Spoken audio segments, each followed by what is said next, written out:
Pattambi bus സ്റ്റാൻഡിൽ സ്വകാര്യ bus നിയന്ത്രണം വിട്ട് അപകടം. ആളെ കയറ്റുന്നതിനായി നിർത്തിയിട്ട ബസ് മുന്നോട്ട് നീങ്ങി വെയിറ്റിംഗ് ഷെഡും സമീപത്തെ വാട്ടർ ATM-ഉം ഇടിച്ചു തകർത്തു. ആർക്കും പരിക്കില്ല.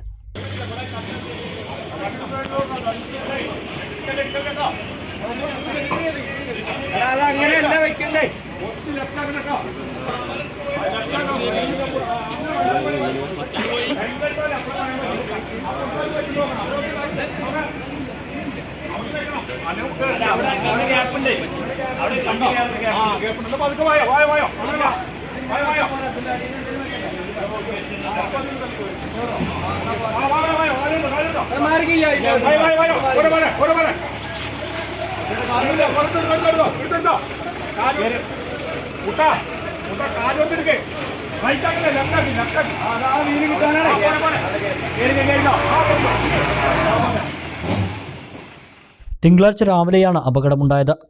പട്ടാമ്പി ഷൊർണൂർ റൂട്ടിലോടുന്ന മുളയ്ക്കൽ ബസ്സാണ് അപകടത്തിൽപ്പെട്ടത്. ആളെ കയറ്റുന്നതിനായി നിർത്തിയിട്ടിരിക്കുകയായിരുന്നു ബസ്. ഈ സമയം ബസ്സിന്റെ ബ്രേക്കിംഗ് എയർ നഷ്ടമായതാണ് അപകടത്തിന് കാരണമെന്ന് ബസ് ജീവനക്കാർ പറഞ്ഞു. നിയന്ത്രണം വിട്ട ബസ് പതുക്കെ മുന്നോട്ട് നീങ്ങി വെയിറ്റിംഗ് ഷെഡും സമീപത്തെ വാട്ടർ ATM-ഉം ഇടിച്ചു തകർത്ത് നിന്നു. സംഭവ സമയം നിരവധി ആളുകൾ ബസ് സ്റ്റാൻഡിൽ ഉണ്ടായിരുന്നെങ്കിലും ആർക്കും പരിക്കില്ല. പട്ടാമ്പി പോലീസ്, നഗരസഭാ അധികൃതർ തുടങ്ങിയവർ സ്ഥലത്തെത്തി. അപകടത്തിൽ ബസ്സിന്റെ മുൻഭാഗം തകർന്നു.